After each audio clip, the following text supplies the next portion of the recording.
I think I ought to re-release the CFC crest using the MLS Next Pro font. Don't you dare. Yes, do it.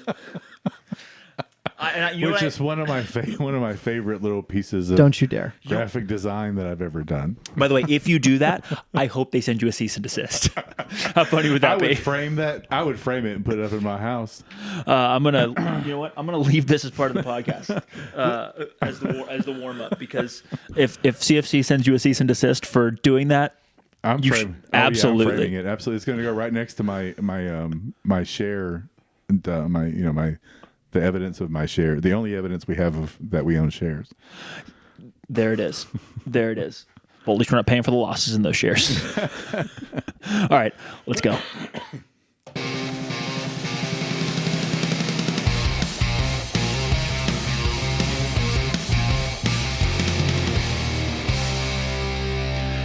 Hello and welcome into the Section 109 podcast from Studio Breezy. Please like, comment, subscribe, watch on YouTube, all those things. I'm here with Matthew. What's up? Sir Mix-a-Lot. Toby was here a minute ago. He was very excited to see both you and our guest, Babo Juan, and making his triumphant return, we have Jim. Hello. Give you some applause. Jim, how we doing? What's new since last time we saw you? Did you grow? Are you taller? Well, I don't know. Grow? Like you talk about? Like, I mean, you're pretty tall. Did you get taller? No, I'm not. I'm not gotten any taller. I mean, older. So I'm. At some point, I'm going to start shrinking. At least that's what I've been told. Would that be a good thing or a bad thing? Height wise, it would be okay. Other shrinkage would be difficult to manage. I believe in you.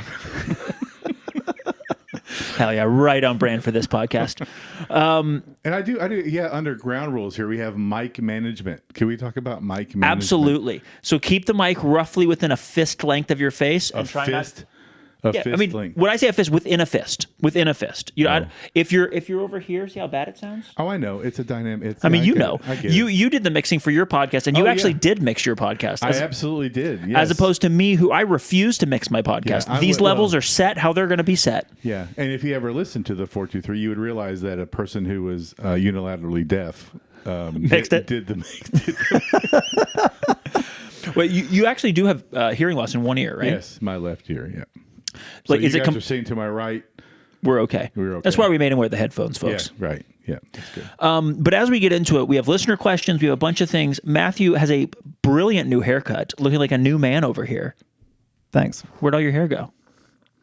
I think I've just been a CFC fan for 15, 16 years, and it's starting to really thin out up there. You get a little salt and pepper. I've got a lot of salt and pepper.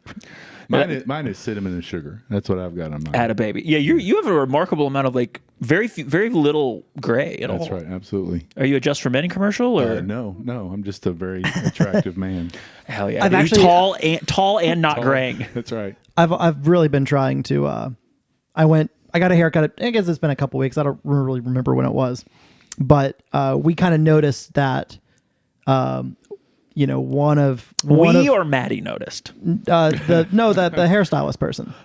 Okay. I was assuming he was saying we by he got skewered. And myself. Well, a little bit skewered because apparently I've never really styled my hair before, and it just goes back. Well, there's a couple of distinct, kind of lines on each side, like racing stripes, and that have been thinning out over time. So we're trying a little strategy here where we're actually going to send the hair one direction for a while, and then we're going to send it the other direction so that we get a little bit more evenness on the parts. You look good, buddy. Thanks. This is what the people want. This is what the people want. This is actually. Here's the thing: we don't care what the people want. that is the crux of it. There's no one that listens to this show, Jim. You've seen your mentions after coming on this podcast. No one listens. Nobody listens. No, I understand. Nobody. Jim and I were talking before this podcast. Is there room for another CFC podcast? Jim, there's room for 50 more because no one listens. We do this. This is purely an exercise in. Listen, there was 1 week when we were in the top 50 sports podcasts in Guatemala. Let's go. Did you mention Darwin Lom's name? Yes, we did. That is the key. That is the key. Maybe I'll get really good at YouTube thumbnails, and we'll be able to make some traction. Shout out to former CFC player Darwin Lam, who just wrapped up his season and I think his time in Cartagena in Costa Rica. Hell yeah! Shout out to Darwin Lam. We'll see where he goes next. Well, Matthew, let's get into the meat and potatoes of this thing while Toby harasses poor Jim. Take me through where you want to start. I know I actually read the show doc this time, unlike 2 weeks ago when you got mad at me because I didn't read the show doc. Merciful God. But yeah, take us through, because we actually have not only an agenda but some pretty serious news. So let's just get right into it. At 9 a.m. on Tuesday morning, the CFC website was updated with a news story that read exactly the following. The board of directors at Chattanooga Football Club have made the decision. Shit, my eyesight's going. God giveth and God taketh away. Mercy. The board of directors of Chattanooga Football Club have made the decision to part ways with CEO Alton Byrd. Byrd served as CEO since June of 2023 and made significant contributions to CFC and Academy during his tenure. We thank Alton for his service, wish him the best in future endeavors. CFC primary owner and board chairman Davis Grizzard will lead the club until a global search for a new CEO is complete. So right off the bat, thank you, AB, for your time here. Yeah. We wish you the best. Thanks for coming on our podcast last week. I did not, boys. I did not see this coming. Wow, yeah. Well, let's just get into it. No one saw this coming. Certainly not. I can't imagine AB did. I did not. I don't know if I wouldn't say AB didn't, because I have no idea what he knew and what he didn't know in the front office. Because but the three of us certainly didn't know. Mm-mm. I just can't imagine it came as any type of plan. Sure, for sure. At all. So it's obviously it's big news. It's a bit shocking. It's scary news, to be honest. It's not. Honestly, it's not scary. Just a little bit for me. Well, you're wrong. Look, I think so. Let's contrast this for a second. When the news broke that Jeremy was leaving CFC, Jeremy Allenbaugh, former CFC managing director, team, whatever they called him. He was CEO by the end. Yeah, CEO, whatever. And was leaving to go become the commissioner, essentially, of USL Championship. The vice chancellor of USL Championship. Whatever. That was legitimately... Can't believe he went to England. It's weird. That was legitimately worrying. Because that was terrifying. Jeremy oversaw a front office that at the time was basically like 6 full-time employees outside the technical staff. I was in the middle of dry January at that point. That's one of the worst dry Januaries of all time. Yeah, I did. Yeah, I remember getting the text from him, and I didn't. Didn't make you feel good, huh? No. I thought this guy was genuinely falling then. Yeah, this is not that time. Straight up. The front office now is 30 people, not on the technical side. 41 people, if you count. I actually coincidentally counted a few days around the time Alton came on. Right after we had talked about how many people were in the front office, and we didn't remember. I counted it was 41, including coaching staffs that are listed on the website. Yeah, 41. So I just fundamentally, the club is in a drastically different place today than it was at the last time we had a CEO depart. So it is it is concerning. It's concerning that we're back here again 17 months later after his hiring. Yes. It is not concerning to me that like I'm worried about the train running off the tracks. Like it's just not going to do that. Like there is inertia built into this thing now. You know, one thing we have now that we did not have at the last time, besides all the employees, right? 25 fucking humans. No, a vice president. Durrell. Oh, Durrell. Yeah, is there. So you've got... So one of the biggest things I was scared about is who the hell's going to run the thing. It ended up being Davis. and it ended up being fine. Jarrell was there before. But his title wasn't like VP of Ops or whatever. Or maybe I didn't realize maybe his role was similar, but I think he was still managing media mostly. Yeah, it was And at the time, I remember in particular being like, holy shit, who's going to run the ship?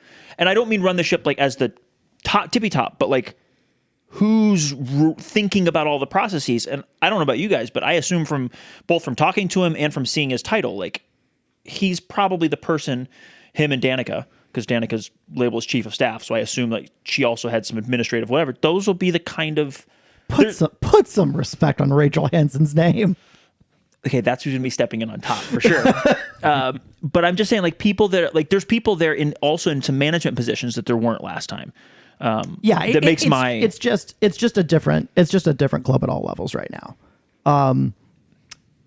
So that being said, I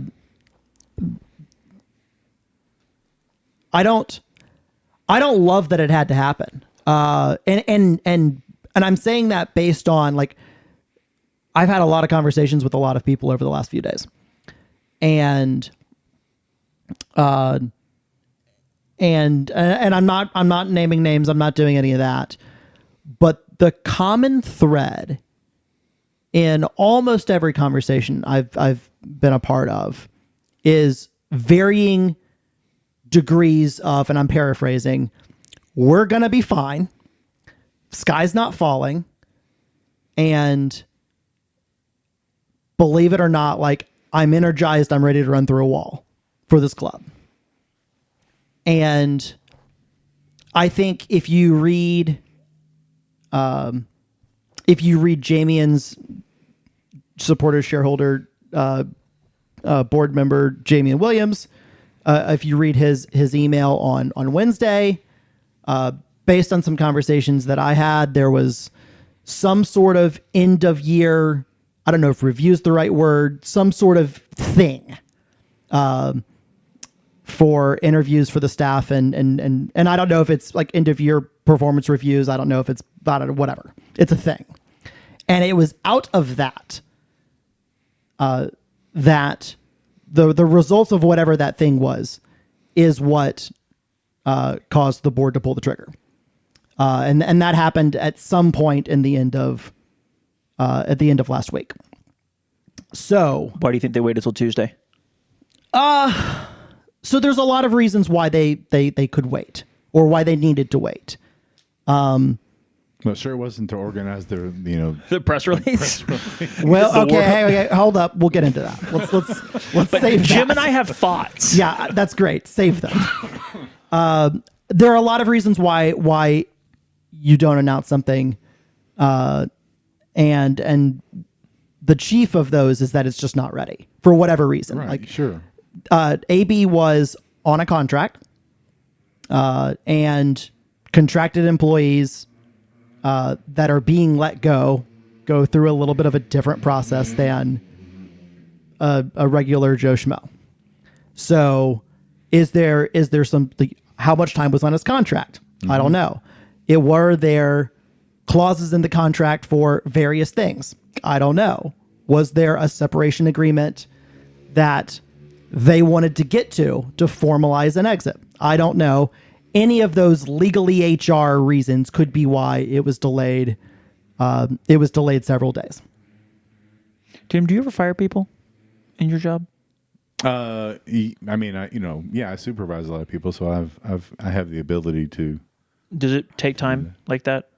Well, I mean, you're talking about the state there, and so we've got. So there's two things. There's at will employees, don't have a whole lot of rights in terms of, but we also have HR policies that we have to go through and other things. So if you want to get rid of somebody, it's not as easy as wake up one morning and be like, no, you're gone. It takes a little while. Mm-hmm. So the 4 or 5 days, whatever it was, like. Oh, that's nothing. I mean, 4 or 5 days is nothing. I mean, that is a quick, that's a quick turnaround in my world. I mean, the fact that if they made the decision on a Monday and by Friday they were going to release it, that seems pretty normal to me. Because as you said, especially if he's got a contract, then you've got to work through some things. And I have no idea what was in the contract that would stipulate various. I have no idea. Right. So you've got to work through some things because, let's say he's got a couple of years left, but they don't want to pay that. Then they're going to go through negotiations and try to figure out how to get out of certain things or whatever. And that involves his attorney, the university. Yeah, the university.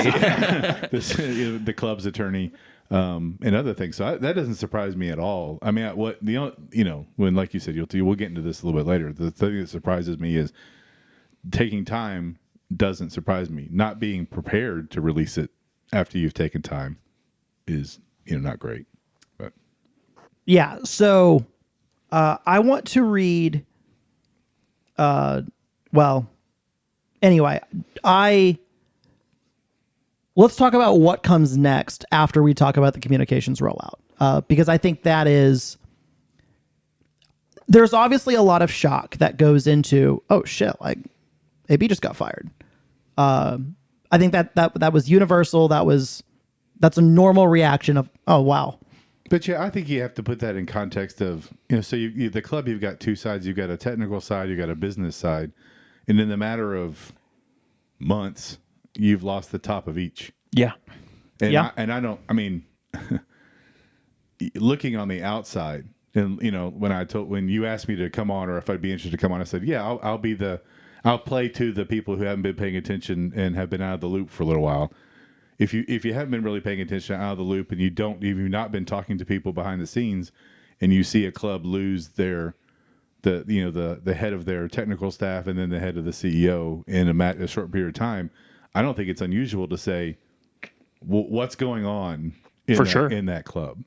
And so either one of those taken individually, maybe it's not a big deal, but I think you have to take him leaving or him being asked to leave, and you add it to the context of the coaching staff change in a short period of time. I think you've got some people out there who, I think rightly so, are going like, we need somebody to come out and tell us, hey, what the hell's going on? What the hell's going on, and more than just, hey, everybody's great. I mean, I think there needs to be.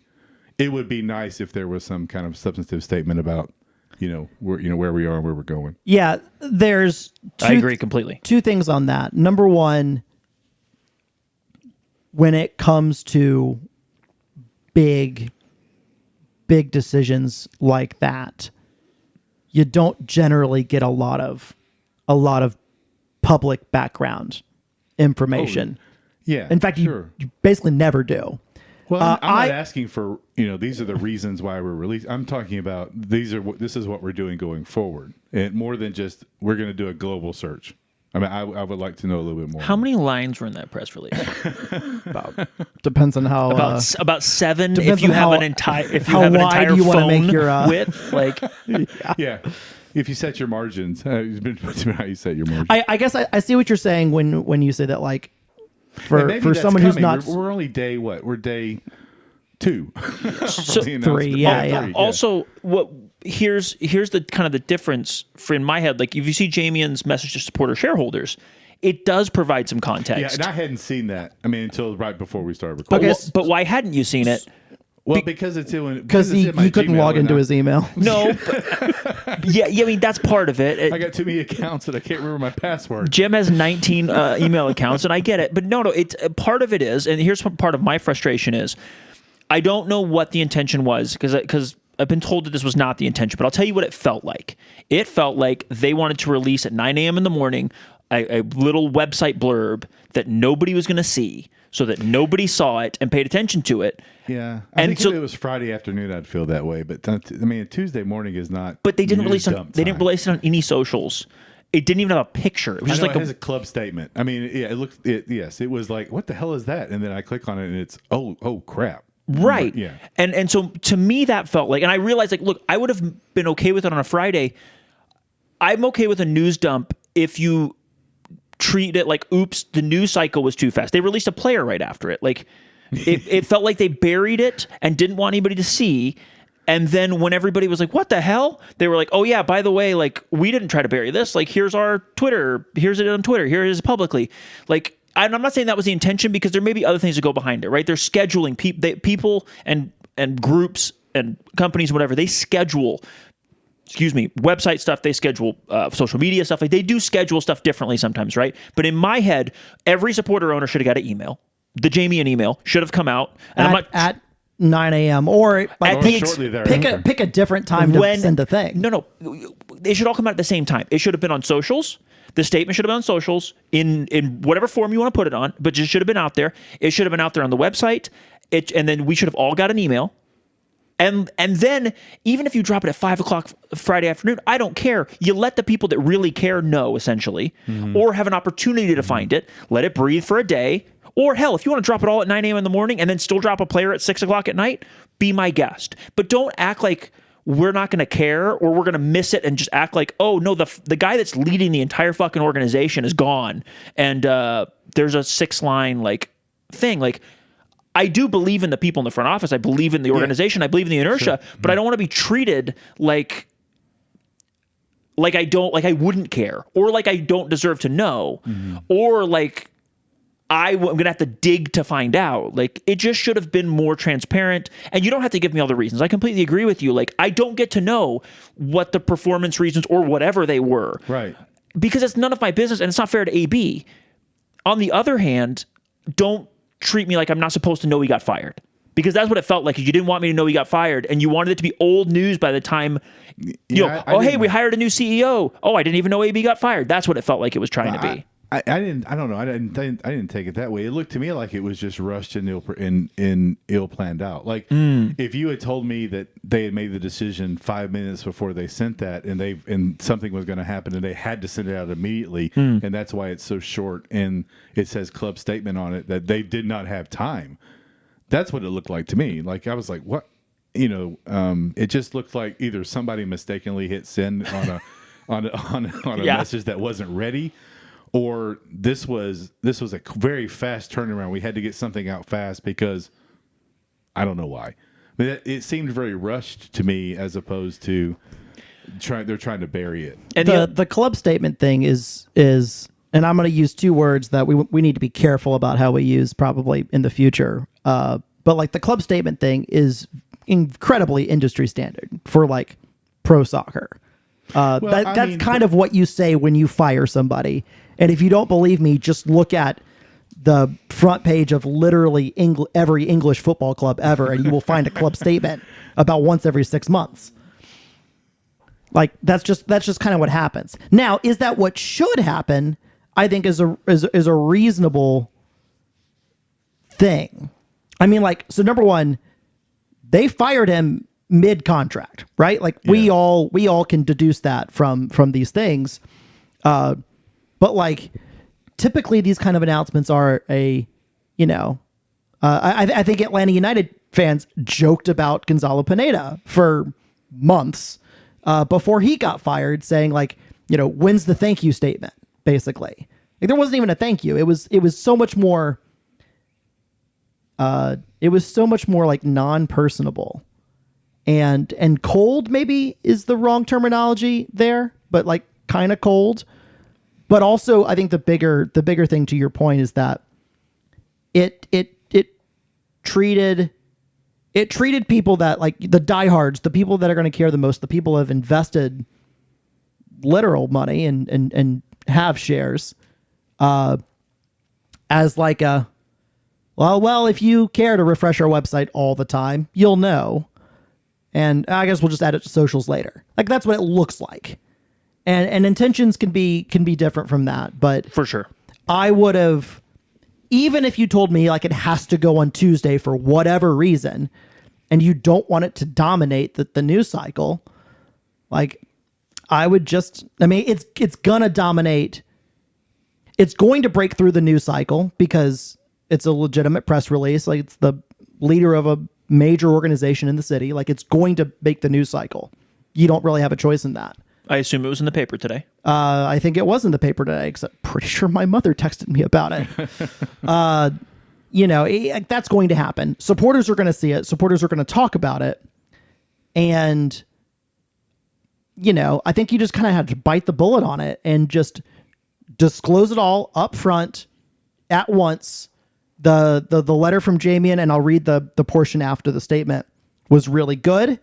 Probably came No, not probably. It did come a day too late. That should have been included with the statement just built in for whenever it was time to release. And then you let it breathe for a day and you move on. Because that's what's going to happen, and we're going to move on. And I hope that the folks in the front office that listen to this understand that it comes from a place of love and I'm not mad. I'm disappointed. And understand that, like, I don't know what happened behind the scenes that like got us to this point, and I don't really want to know. But I do think that anytime an organization resets in this kind of manner, I think it affords itself an opportunity to kind of readjust, reframe, and refresh how it conducts itself.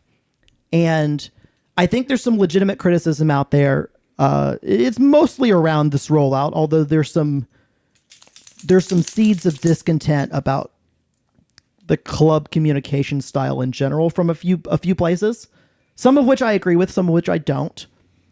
But I think this offers an opportunity to kind of re-examine how we do things, why we do things.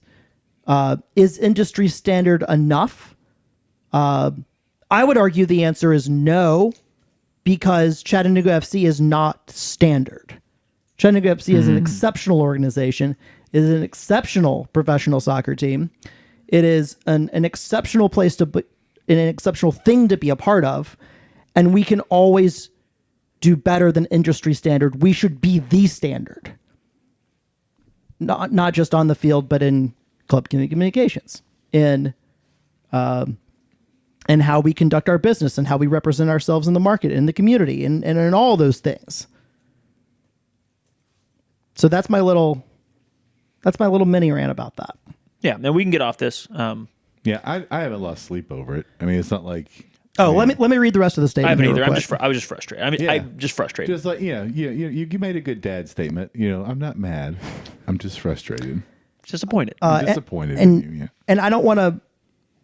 Well, let's do this real quick. Let me read the rest of the statement, and then we'll start to close the book a little bit on AB's tenure. And I will say, for anyone out there that's actually mad instead of just disappointed, like, I'm frustrated and a little disappointed, but like, I'm not mad. I'm sure the intentions were right. If you think the intentions were wrong, remember, we support our owners. I realize not everyone that listens to this is a supporter owner, but we supporters and supporter owners have a literal board member in the boardroom, like full voting member, that was a part of this decision. Toby. Like, not only can you speak to him, to Jamian, you can also know that he is doing his best to not only represent us, but like help us and be the. I mean, you'll read a part of this, but like there's still good things happening. This isn't just like a whim of everything's out of control and we have no say, representation, anything. Anyway, sorry. All right, I'm going to read this from Jamian. It opens with the statement, and then it goes, I want to add a few personal notes to the club statement that I feel you as supporter owners deserve to hear. The first and primary thing I want to tell you is that the culture of Chattanooga FC and the longevity of our community will always be my number one priority as your representative on the CFC board. It would be foolish of me to tell you that things will never change. They will, and they must. There will be times when things seem confusing, and the pace and the rapidity of change will result in uncomfortable adjustments. It happens in all organizations, and it happens here too. However, at the end of the day, ensuring that the DNA of our club maintains a stable thread over which our organizational growth iterates is something I want to join hands with you on.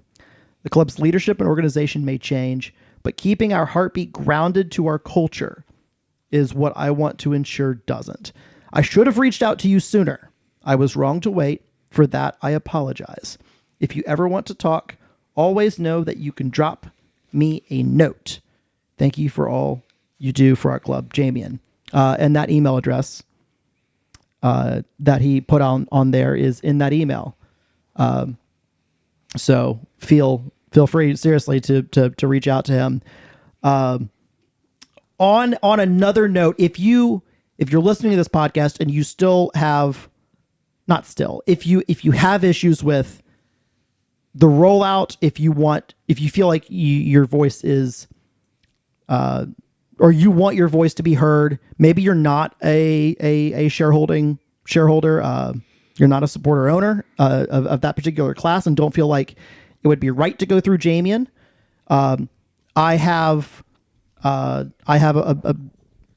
been given permission to give out Darrell's number to someone who wants to talk. He reached out and said, "Hey, I know some people are upset about this, and like seriously, share my number because like I want to be accessible." Now, I am not going to Lindsey Graham that and read it on the podcast right now.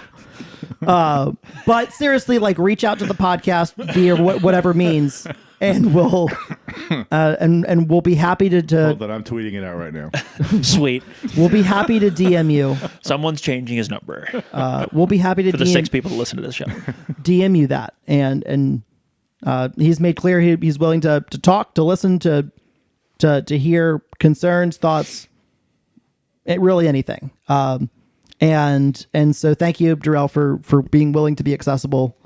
Yeah, that was super nice of him to reach out and offer that. It was like, oh, thank you. Like, yeah, they see the things on social media. They understand that people were frustrated. Yeah. So do you want to add anything more about the let's close the book on AB by remembering a few things like we do for every single person who leaves. Agreed. And then that'll be done. We'll move on to the next thing. I'll let either of y'all, if you have a high moment you want to share, and I'll go after. I'm just remembering some of the stuff from the previous podcast that we talked about. Attendance was up 20%. Sponsorships, corporate partnerships doubled. CFC HQ is over the line. It is literally being constructed right now. That's getting that was a huge moment. Yes, that's a lot of Sage Hill going on, but also like it's CFC. The front office has grown by, I swear, like 25 people. Exiting NISA and getting into MLS Next Pro. That happened in his time. You've got the MLS Next Academy build out just now beginning. We hired. We hired at that time a director of coaching for the academy who has since become the technical director.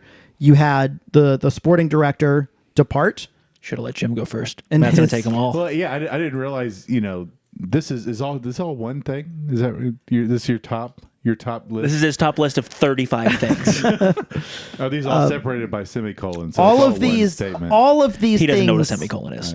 All of these things happened during his tenure, and I think I guess a lot of things happened these last 17 months. I will let you guys go with your other things. Well, I mean, I don't know what else there is other than, what Breezy put on there, and that's beating Huntsville on the road. I'm not really sure what that, I mean, if that you guys were trashing me before the podcast about this, and I will say, well, man, that draw we had. Win. We beat them on the road, one, and we drew the other one. So I will say a personal note. All the things Matt said, like we had this was a tremendous period of growth, especially like doing some big club shit, right? And a lot of that obviously is Davis and a lot of other things, but AB presided over that period. Sure, I think the transition, the overall transition from NISA to Next Pro, and like Matt said, the expansion of the front office to a fully a really professional organization, CFC growing up in many ways. I think that's not just a regular professional, like standard D3 like club either. Yeah. Like this is growth that is planning for something bigger. Yeah, I agree. I mean, somebody was asking me about the front office, and I guess I had not looked at the front office page in a while, and I'm like, I just started scrolling. Scroll. I just kept on scrolling. I'm like, wait a minute, I don't know who half these people are. But yeah, so I think that's probably what I would say. In addition to the Huntsville huge win, that huge win at Huntsville. No, so after that win, and that was a kind of a 86th minute goal, I think, from Alex McGrath, if I remember correctly. Mm-hmm. I saw AB, who doesn't watch the game with people because he likes to be alone, because he's he says very like uptight or whatever about it. And so I saw him after the game, and AB is not he's a nice guy, but not the most expressive, like personable, like give you a big hug. And he gave me a big hug, and he was like so pumped up about it. And we just shared like a real like human, like, oh yes moment about like winning. And I don't know, that was just for me a particularly special moment where I got to see his humanity. And yeah, I'm going to miss AB the person. I take a long time to trust, and I trusted him to run my club. And whatever the shortcomings were that led to him getting fired, those notwithstanding, I really appreciate his time here and what he helped us build and the chapter that he presided over. And I really do think in the future, and who knows what hindsight will say, but in the future, I think we'll look back with fondness on maybe not even fondness, with maybe some admiration on the 18 months that he presided over and how much change. I guess it was 17 months, but the amount of change that went on in that 17 months, pretty drastic change. I'm sure not all good, but plenty of good change. I think there's a legitimate difference for most like fans seeing things from the outside, which like clearly the tenure looks pretty good, right? Mm-hmm. And what appears to be some murmurings of something going on underneath the hood. And that is that is a difficult thing to square, because there's only so much window we have into it, right? And it would be I think having the statement from Jamian talk about the extra bits, talking about like culture, community, DNA. Like organizational culture is really, really important. And if there were some clashes, and I mean, frankly, it just sounds like there were some, then, and that's why a change gets made. As we, and Breezy, I should let you jump in with Huntsville here in a second, but like as we jump into like what comes next, I imagine that number one, that the candidate pool, and there's a mailbag question about this, but I imagine that the candidate pool is going to be a lot different for a team in its second season of MLS Next Pro versus a team that was still in NISA. For sure. And by all accounts, really should have been out by now, back in 2023. Detroit was gone. Like, we were the last ones. We were it, and we were still there another year beyond it. Mm-hmm. And yes, let's go straight to that mailbag question. Okay. I'll read it. And Jim, I want your purview on this first, if you don't mind. Jeffrey Clymer asks, with the club having gone through a recent technical director application process and considering the CEO hire was relatively recent, do you expect them to look at those pools of applicants as potential first passes? Which pools of applicants? From the technical director and from the recent, I mean, it's only 18 months ago that we finished the hiring process for the CEO. Oh, to go back to that pool? Back to those pools as first passes, he says. Oh, I don't know. I mean, I have zero experience in these types of hires. I in doing my own searches, no, I wouldn't go back because there's a reason why they weren't selected. Mm. And what the little bit I know of the pool, at least for the CEO position, no, I don't think there's a reason to go back and review those first. I think Matt said the club has changed. The type of person that should be interested in coming into this club should have changed as well. So I don't think I'd go back and review the people that we looked at before. I mean, again, I don't know the list. I know a couple of names, and I wouldn't go back to those names. So I don't think I would go back to the list. I'll give my piece. I agree with most of that. I will also say that I don't know the reasons people weren't selected, Sure. And if there were candidates out there where budget was an issue, or where they declined to continue in the process, but we really liked them because maybe they started looking at NISA more closely and they were like, get me out of this dumpster fire, or keep me away from this dumpster fire. I'm not saying that was the case, but I'm saying if that happened, I think it would be silly not to at least take a glance and say, do we want to reach back out in case whatever? But I think those people would be aware. I mean, I guess if there was somebody that the club was really interested in that dropped out early for reasons that no longer exist. Yes.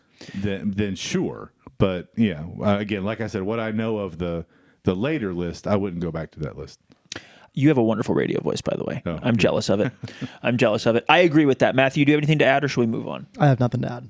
All right, on to other things. CFC to host Atlanta United for the third time in preseason. Let me give you some bullet points here, and then we also have a mailbag question about it. So the match will not be included in season tickets.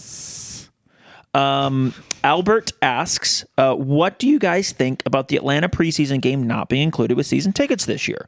When the club asked us to renew tickets during the time when the club performed really poorly, I added really, but performed poorly, this could have been a good way to say thank you. Obviously, I would want every single game played at home to be included with season tickets. Obviously. Yeah, I think we had to pay for playoff tickets in 2023. We did. And that's actually, I know in the CFC... We didn't have to pay for them last year. We didn't. Oh, Jesus. I hate you. My guy!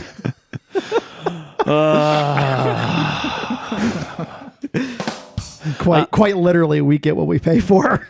I will say that Jesus, that is painful. It is normal to have to pay unfortunately for a certain number of games. They basically promise you like a certain number generally, and playoffs are almost never included in professional soccer. In the past, CFC always included them. I understand why they don't now, because big club shit means big club bills.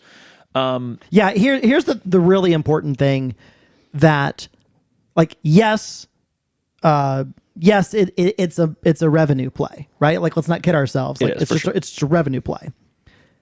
That being said, I don't think anyone wants to look at the books for what ends up being 2024. Like, it's going to be red. It's going to be carnage.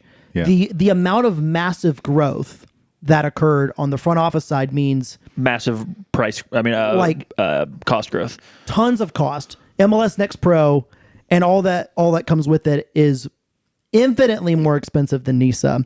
The amount of humans that now work for this club is infinitely more. I'm sure it's more expensive, but I just want to point out we also funded several other clubs at NISA through our league dues when they weren't paying league dues, allegedly. Calm down. They weren't that big to begin with. At a certain time, there were 9 teams, but I think only 3 teams paying league dues. Is all I'm saying. Listen, based on what we were getting, maybe we might have contributed to $15. Called it league dues. And like, you got to remember there's an expansion fee and an exit fee involved in all of this. Yeah, for sure. Like, it is, and like, we know that the roster budget went up commensurate with league. Like, there are a lot of things going on here. Yes, tickets were up. Yes, ticket revenue was up. Yes, corporate partnerships were up. I'm going to tell you right now, that's not going to make up remotely the difference. No. So when you have a game like Atlanta United, which will be the third time, you might think, well, like, it happened like 2 years ago. Right. It happened 2 years ago. Not. Remember that Damien roasting? Yes. Remember the Marcus 2 goals? Yes. So you've got a game that appears on the calendar that is not always going to appear on the calendar. In fact, I would bet money that the calendar has been planned already. We assume it's going to be 14 home games in the league. We know for a fact, if you read your emails, and I got a text today in preparation for this podcast to confirm, there's going to be 2, at least, but let's go with 2, games in preseason included with season tickets. One of those is expected to be a season ticket holders only game, and one is expected to be a game against another pro team. That's from the email. The text said another pro D3 team in preseason at home, included with your package. Any guesses? I would also assume, I'm pretty sure, that if we get a midweek first round Open Cup game, that it'll be also included. I think it was. Can't wait to lose to Miami again. I think the trick is to go to the casino before the Miami game. And so like that's basically our ticket package. Playoffs were going to be extra. I assume that any big friendly that would happen in the summer would be extra. I would just lump Atlanta into that any big friendly kind of scenario, because Atlanta is like legitimately the Atlanta game. The revenue from the Atlanta game might knock out the difference in, or might be like 15% of like the difference in the budget in terms of from where Everyone's doing math right now. like closing the sustainability gap by like 10 or 15% in a single year. Like that is a massive thing. And if you're not planning for that and it just like happens in there, like it probably costs money, by the way, for them to come here. We all remember what happened for the Real Betis game. Like that cost a lot of money to bring them in. It cost us money to have FC Dallas come here. It cost us money to have Atlanta come here. So like that's just the way this works. And while I would love for the club just to throw it in and make it a benefit of the season ticket package, I will remind people that season tickets are practically free.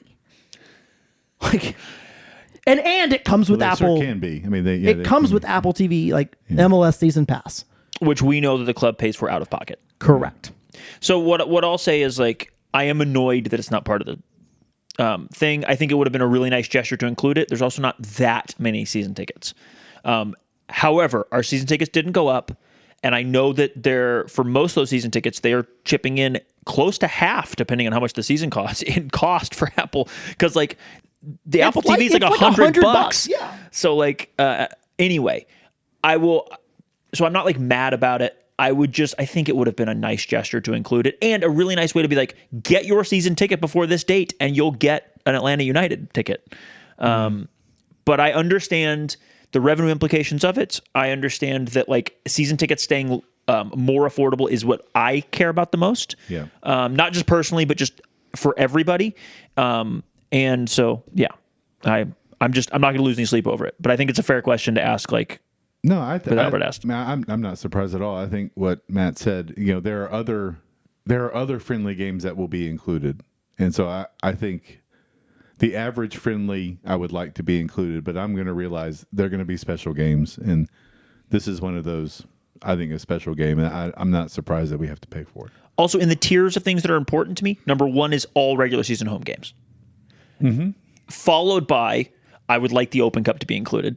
That's my own personal preference. And so a lot of other teams don't include that.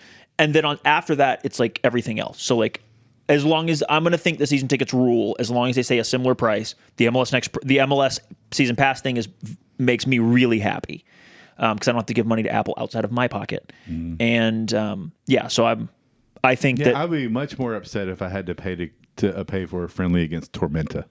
For sure. It's well put. Well put. All right. Next piece of news, Matthew. Why don't you do this Alex piece of news? Because I think it's the best. Okay, cool. Yeah, this is going to be fun. Alex Patzel. Is it Patzel or Patzel? I really don't remember. And that's really rude of me. Oh, gosh. You're a bad guy. Alex. It's Patzel, right? I'm pretty sure it's Patzel. I don't know why I said Patzel. Because you read it too many times. Yeah, that's 100% true. Alex Patzel has been named. Wait till she watches this and goes, it's Patzel. Has been named the WPSL Southeast Conference Delegate. Basically, she's going to be assisting with scheduling and other cool things like that. It's a nice notoriety for someone who has done great work with the women's team. I mean, like she's de facto like women's team GM. And she actually texted. She actually texted the other day, and I think we were talking about the Atlanta game, how cool it was, whatever. And she was like, "Yeah, I'm gonna miss it." I was like, "What the hell? Like, why are you missing it?" The WPSL AGM is that weekend, and she's been the last. Yeah, she's our rep. She's our person. Last 2-3 years or whatever. Alex, I need a good schedule. A really good Alex. schedule. And of interesting note, she'll be working pretty closely with the new associate commissioner of the WPSL South region, A name some of you might recognize. former CFC Women's general manager Gretchen Hamill. That's the only job she ever did in soccer. Yeah. Moving on. Sure. Yeah, we'll go with that. She went on a hiatus after she left. Moving on. Effectually. If a tree falls in the woods and no one's there to hear it, okay. Matthew is desperately trying to move on. Well, there is that other, what do you have, one of your rules, one of your ground rules. Yeah. Yeah. There is another I don't ground want to rule. violate a ground rule. We appreciate that. There's going to be a new ground rule, and it's never mentioned the ground rules. But that's not on the list right now. So I'm going to add it in there right now. I've only mentioned 2 of them so far. Yeah, you've got another 2 to go. I've got two more to go. Or maybe 3. Matthew literally typing in new ground rules into the document. Listen, No, you're doing great work, Jim. Keep going. Oh, of course. Don't let him be grumpy about this. Oh, so Grand Rapids. Oh, so congratulations, Alex. Yeah, congratulations. Congrats. There we go. We love you, Alex. You're the best. So Grand Rapids. I want to start with, first of all, welcome to, in theory, another MLS Next independent team. And I say in theory because they haven't kicked a ball yet. But like they should be an independent team. They've announced themselves an independent team, all the things. And they may have put out the greatest logo placeholder of all time. Fellas, have you seen it? I'm going to say this directly to my good friend Charles Alchek. You're a good friend, huh? Not after whatever you're about to say. Charles, buddy, you got to do something about that font. You got to do something about it. It's so fucking bad. I Please. think it's awesome. And I say this because when an organization does their pre-branding generic ass branding, it's really important that the generic branding doesn't look horrific. Of which almost everything that particular font is on looks. I have a question. I think a very apt question for you two. How many T's are in the font? How many possible variations of T? That's a good question, but that's not where I was going. Which Michigan soccer team has a worse logo? Detroit City. The Detroit City, Michigan, Obviously. the Eastern Michigan Stars, or whatever the hell they are, or the Eastern Michigan Stars. I was just making a West Michigan whatever okay. joke. What is who has the worst logo? Because one uses Comic Sans, one is an ugly statue, and one uses the world's worst font outside of Comic Sans. I think maybe Grand Rapids was just trying to fit into the Michigan theme of having horrific logos. Yeah, they certainly accomplished that. They also had. I find it quite endearing. You are the only one. There's something about all that money and no budget for a graphic designer. Listen, they spent tens of dollars on that font. You can't tell me otherwise. So the pertinence here. Well, they may have spent several $1 million on the application fee that allowed them to use that font. So might be the most expensive font. The pertinence here, they recently got the final approvals, which coincidentally happened just before this announcement, in the weeks leading up to, they're building an 8,500 seat capacity stadium. Very cool. It's something like $170 million on the stadium piece. That seems like a gross overpayment. There's going to be a corresponding, unsurprisingly, a corresponding real estate development Oh, here we go. project that will accompany that stadium. And Grand Rapids is like 1 million people, right? Like roughly 1.5 in the metro area. Yeah, like so this is not a small place. And if you think like, oh, Grand Rapids, whatever, I would remind you that they had some really good turnout for the old Grand Rapids FC in the NPSL. Yeah, back in the day. They did. This is also let's not kid ourselves here. Like, this was a championship target. The reason why you never heard about it is because They couldn't get it over the line. they couldn't stand a chance. But like 1.5 million in the metro area is catnip for Alec Papadakis in USL. That is catnip. That is $20 million that they want in their pockets. And Jim, is your Twitter handle still USL Delanda East? It is in my my bio. Yes, on Blue Sky, it's in the bio. But yes, it is on the Twitter. It still is USL Delinda Est. Cool. So I'm just making sure our war on the USL is still active. it's still hot. It's still hot and bothered here. So you've got this is a major win for the league that a legitimate championship target. Cleveland falls into the same category here. Mm-hmm. Is choosing MLS Next Pro, and it's obviously the right choice. But let me just like run down for the casual. Let's just run down the sports teams that these two families that are going to own this team. Delightful families they are. Yeah, well thought of. Like, nobody doesn't like them at all. The internet is very happy about MLMFC existing. I'm not going to pass judgment on them, but you're welcome to read up on them and find out for yourself.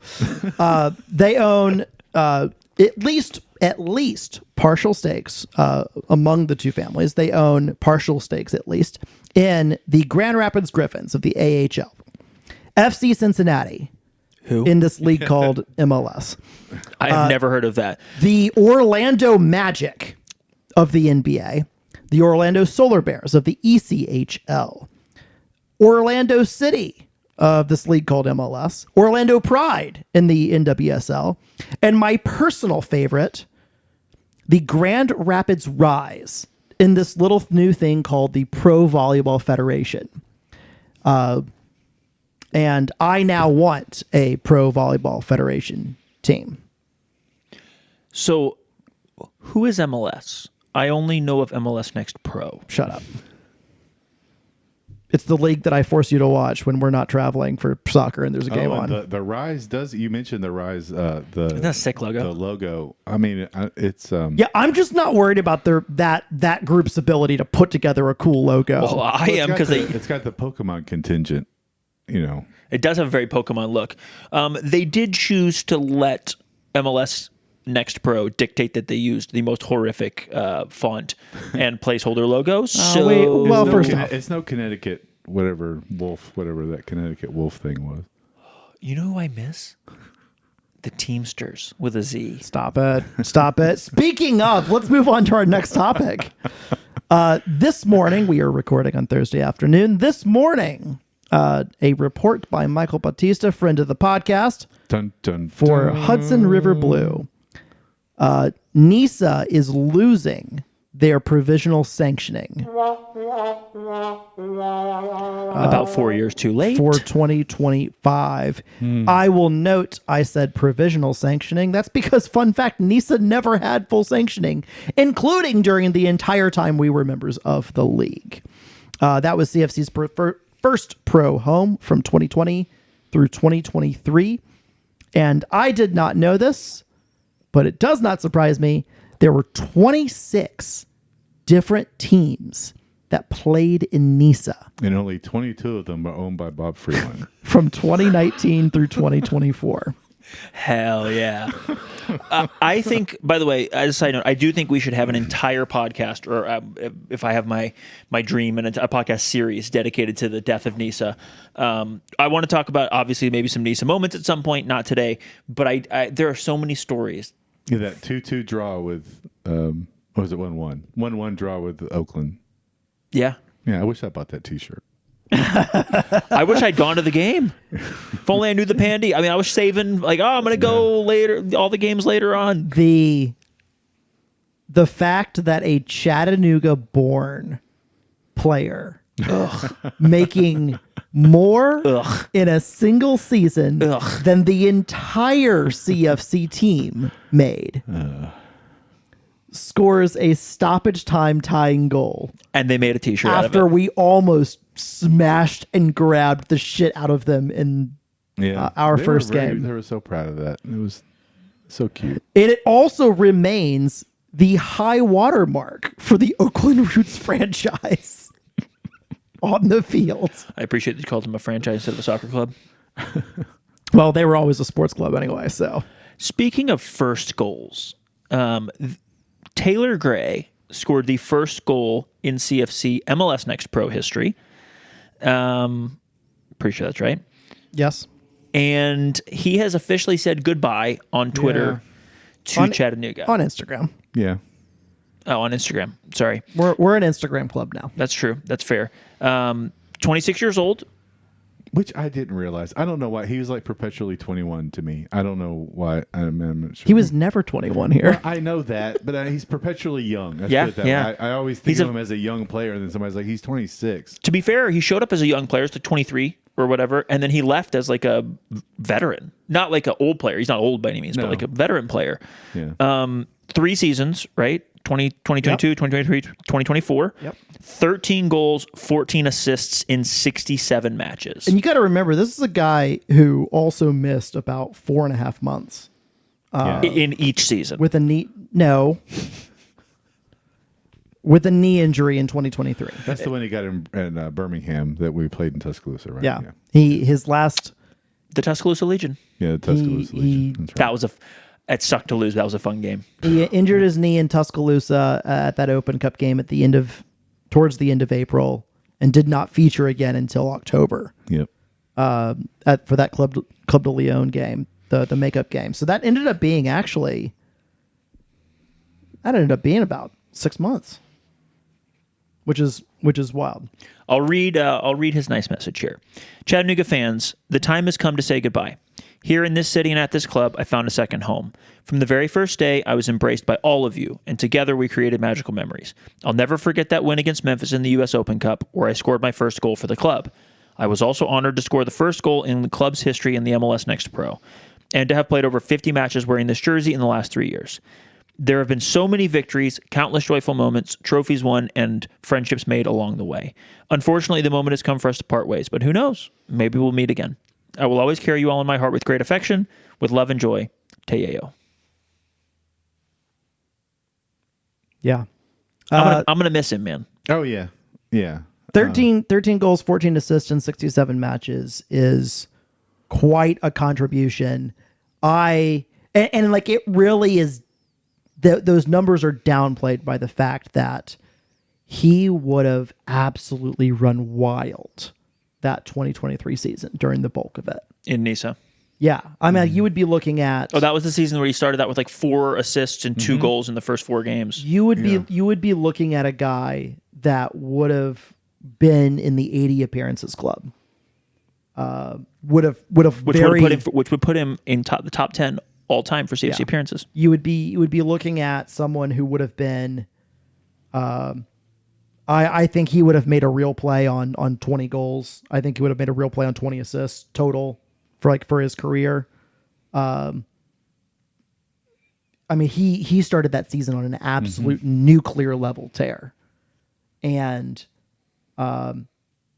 it could have been really something. And I do think that injury, and maybe coming back from that injury, especially during for the 2024 season, I think that his game evolved a lot. Because in Nisa, he was still like, the athletic winger that could use that. He was tricky as well, but he could use that athleticism to just go by people. And what really sucks about 2023 is that we lost him right when I thought he was leveling up in an incredibly good way. And when we went to Next Pro, he didn't really have as much of that type of success, which isn't surprising. Like the level of Next Pro was higher and it was more athletic, and he evolved his game again and really took up the provider mantle. And he ended up with 4 goals and 8 assists. And the 8 assists led our team. But, now, I think it ended up being time for both parties. He probably needs a change. We, possibly need a change too. And I have heard rumors about where he's going, but I don't want to speak out of turn in case it's not done. So we'll wait and see for anything official. We wish Taylor the best. Absolutely. Good luck. Yeah. Go crush it. Absolutely. And I said this in my reply to his Instagram post. But Taylor, you're always welcome back in Chattanooga at Section 109. And yeah. Yeah, Go I get know him. he's made real connections in the city and real connections with our fan base, and he'll be missed. 100%. Let's go. We have a few signings, boys, that make me very excited. So our age was trending towards the 35-year-old average age there for a minute. But we have brought the average age down considerably with the next 3 signings. I'll start out with the first one. And Jim, I want to get your reaction. As someone who, what you said, you'll represent the less tuned-in version. Hasn't paid attention to it at all. So we signed a 5'7", 18-year-old attacking midfielder from Honduras named Darwin Ortiz. It is a 2-year deal plus 1-year club option, a la Damien was. Mm-hmm. He had 4 appearances for CFC in 23-24, all as an amateur, all in the preseason. 2024 was in preseason. 2023 was as a kind of a guest player In a friendly. in a couple summer friendlies. My fault. I thought they were all in preseason. Thank you for that clarification. He almost scored a ridiculous kind of overhead kick against Pumas. Not Pumas. Yeah, Pumas in the Juan Hernandez testimonial game. Oh yeah. Oh, okay. Like, I was like, Pumas. with what would have been his, I think, first touch. Oh yeah, I remember that. I think As it a was 17-year-old, 16, maybe a 16-year-old. I Yeah. can't remember if it was saved off the, like, if it was off the bar or it hit somebody like off the, like, face off the line or whatever it was. Yeah, Darwin's really exciting. He's young, dynamic player. We've seen him now a little bit with the first team. He trained with the team all year, like the entire 2024 season. And, I want to be excited and I want to project excitement. Because I think this is this kid has the potential to be special. I want to also caution that he's 18 years old. Growth and development is not linear, and there's going to be ups and downs, and that's what you sign up for with young players. There's nothing wrong with that, but like, pro soccer is hard, and transitioning to pro soccer, especially when you've not really played any games in a year, like, it is going to be challenging. And I would not be surprised to see him be worked in slowly. And I think that's totally okay. I think, part of being a young player is looking at those older players and trying to go beat them for their spot. And challenging them. And also, taking the minutes that you're given when you're given them, whether that's up 3 goals or down 3 goals, like taking those opportunities and running with it. And, and we're going to see a pattern here with some of these signings that are trending younger here. you never really know how a player is going to do or how a player is going to come together, and when it actually happens, it can be dramatic and exciting. I'm going to read you this quote by Chris, head coach Chris Nugent. He said, "We're excited to see Darwin continue his development with us. He's been noticed by not just the staff, but the players as well. He's done a great job playing in MLS Next and academy tournaments and competing with very high-level players that end up in this league. He's going to have a positive impact on the team. He's a wonderful human. Everyone I've spoken to speaks very highly of who he is as a person.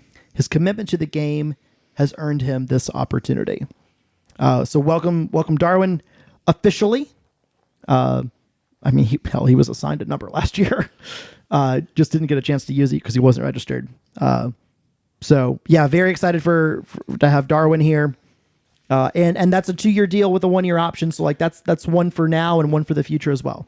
Yeah, so there's growth. I mean, there's an opportunity for growth there. Like that's what, and the 2+1 is nice for an 18-year-old. I mean, certainly the age profile is more. I certainly like that. I don't remember how. I mean, you have here 5'7". I don't remember how big he is. I know that it's pretty thin. Yeah, he was. I haven't seen him on the field since. I remember him being pretty slight, and so you're gonna want to see him grow, and you're gonna want to see him get in the weight room with Coach Richard Dixon, and yeah, because I assume we're seeing him as a 8'10".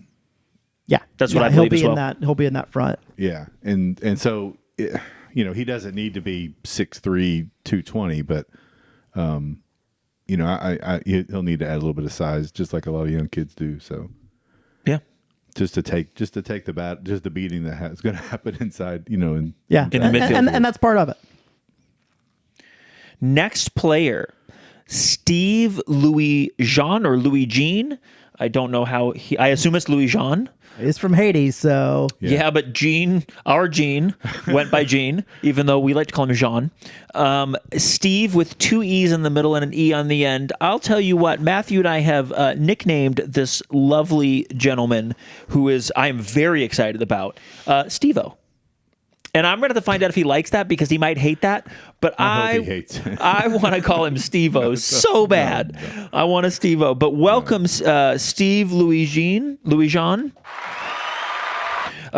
Steve comes to us as a 5'9", just turned 20-year-old defensive midfielder from Haiti. He was on Austin FC2 the last 2 seasons. He had 25 starts and won the MLS Next Cup Pro Cup in 2023, meaning he won the championship with Austin. He is on a 1-year deal plus 1-year club option, and he has 1 goal and 2 assists in 45 total matches, again, with 25 of them as starts. I'll read the Chris Nugent quote, and then I'll throw to Jim with whatever you want to say about him. And then I definitely have a lot to say at some point, I'm sure. But Chris says, I have been watching him for a long time. His ability to cover ground and defend is really important. The timing of his defending for breaking up play is also very important. This league is really transitional, and the game can get open, and a player with his abilities is able to recognize danger and close it down at the right time. His positioning between lines is good, as well as his ability to receive and play forward, which is going to be really, really important for us in 2025 if we're able to break lines and break teams down. Yeah, I recognize the name, but I haven't watched enough. How do those starts break down for the 2 years that he was? Do you know? Are they? He started. Matthew can tell you for sure, but I know when I looked, he started a lot more in year 1, the year they won the championship, as an 18-year-old.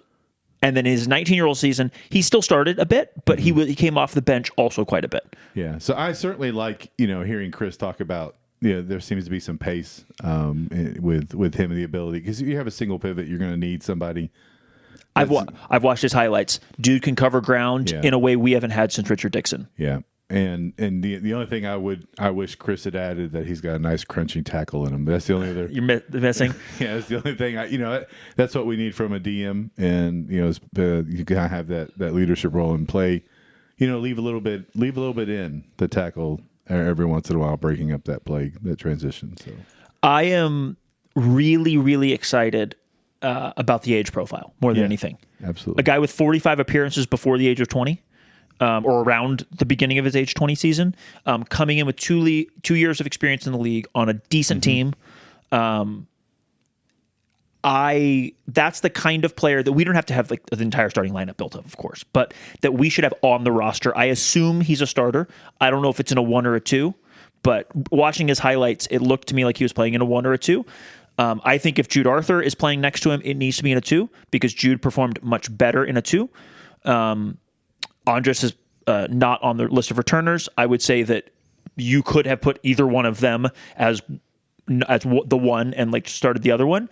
I don't know for sure what they envision for Steve, but what I'm really excited about is I think last year we really lacked somebody that could cover ground and then like dictate the play defensively. And like Chris talks a bunch about defensive stuff in there. And one thing that Richard Dixon did is he changed the way the entire field was going to go with the ball because he would like shuttle everything out wide and push everybody else out wide by covering ground, blocking passing lanes, then making a tackle, obviously. But he would like dictate the entire game with his defensive movement and his leadership. And he allowed us to like do things that we couldn't do last year because we didn't have that person able to dictate the whole game. And is like Steve or Steve-O going to be that same level of player? I have no idea. But at least the physical tools are there in the highlights that just we simply didn't have last year, which is the guy that's able to, as soon as the ball starts coming, cover that ground, get there, make a tackle, shield, push, play in transition, all those things, man, that looks to me, at least on tape, and there's, I think it's a 6-minute highlight package that I found, so it's not super long, but man, it makes me so excited. And a 20-year-old man, a 20-year-old has room to grow potentially. If you're a 26-year-old player, you are probably the player you're going to be. If you're 20, Matt just said it, it's not linear, right? So he may be the player he's going to be, and that may be it. He also might explode and be a much better player than he starts out with during the year. And we didn't have that growth curve at all last year. We didn't have the ability to play young players that got better. And we watched the second half of the season with players that got better, like significantly better. And a lot of that was growth and age curve of a bunch of 19, 20, 21-year-olds, not exclusively, but those big age blocks growing and getting better as the season went on. We didn't have that last year. We, with Darwin, with Steve, and with our next signing, we'll just talk about in a minute, we have at least a few players that could be, even if they're backups, if they're starters, whatever they are, level changers, at least in the age profile. And that makes me so, so excited. And that's a thing I really desperately wanted to see in this offseason. And obviously we're not done yet.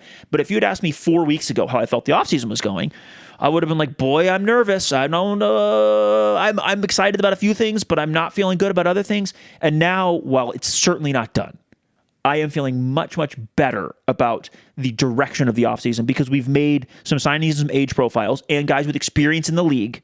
And that matters to me a lot.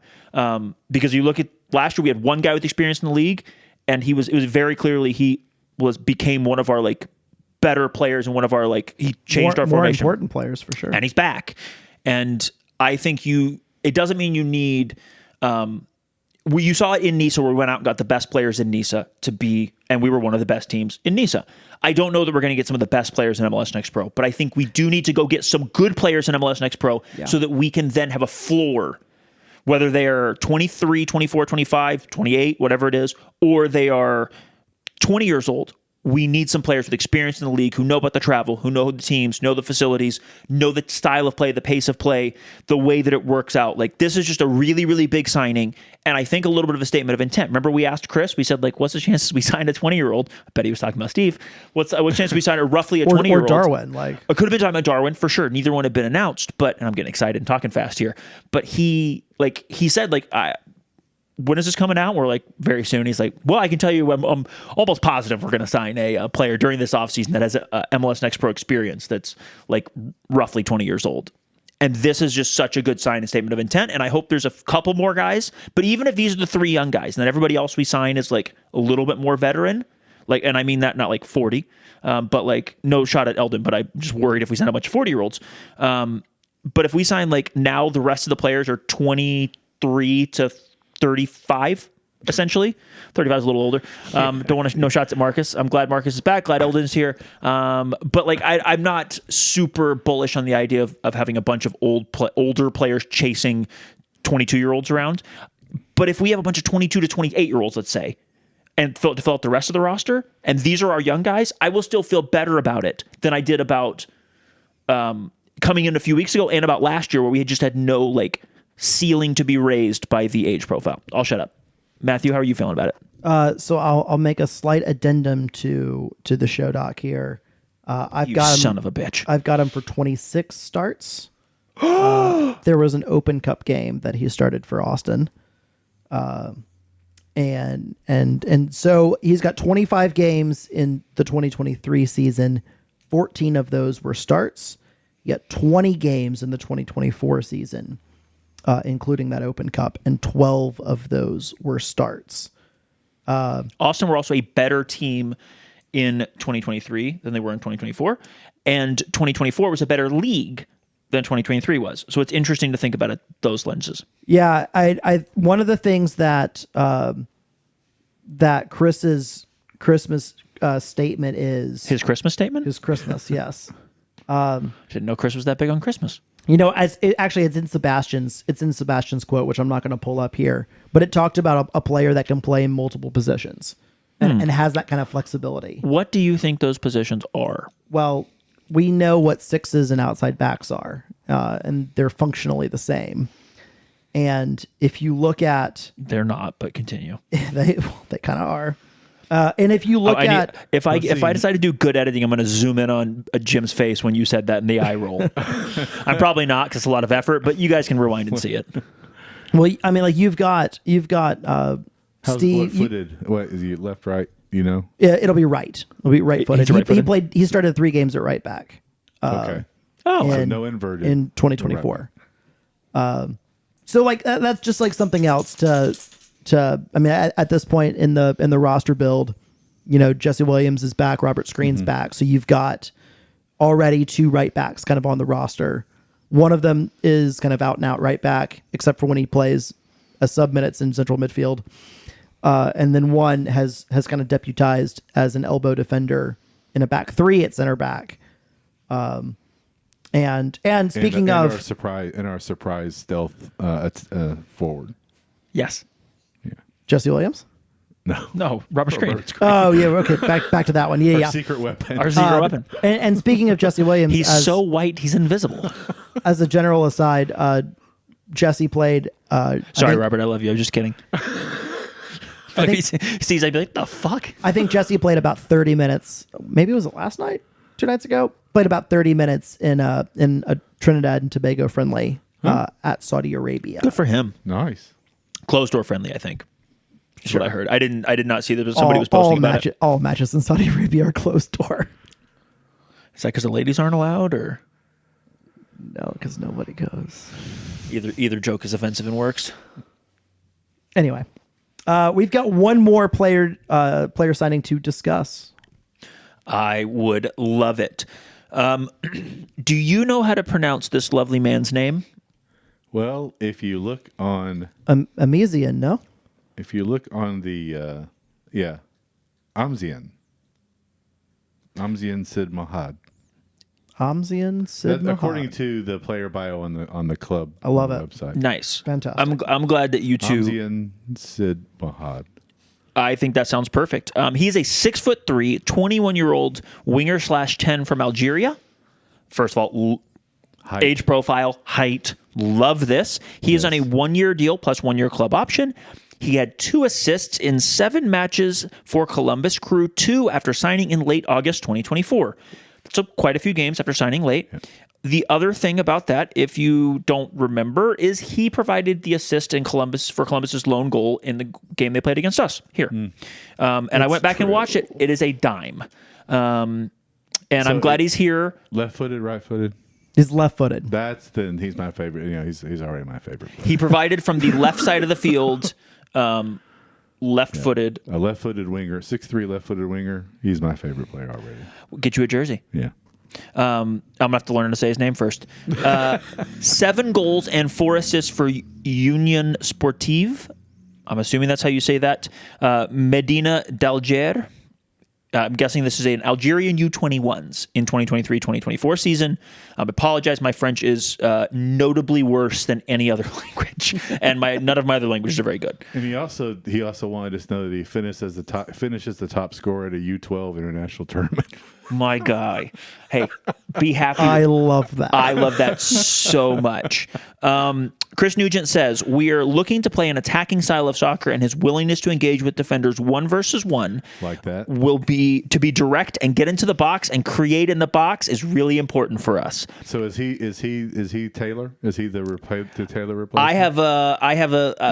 I'll finish this and then I have a very hot take. We saw his effectiveness in the games he played in the league last year.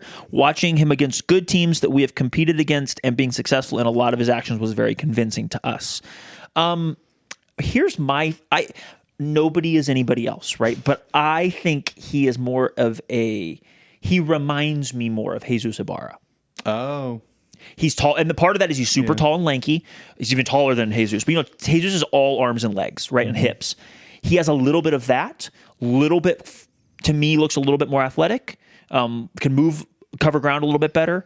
But he has some of that real technical ability, long legs, close control thing in his highlights. And it can really serve a ball, similar to how Jesus can really serve a ball. But the dribbly thing reminds me of Jesus when I watched him. The long legs in particular.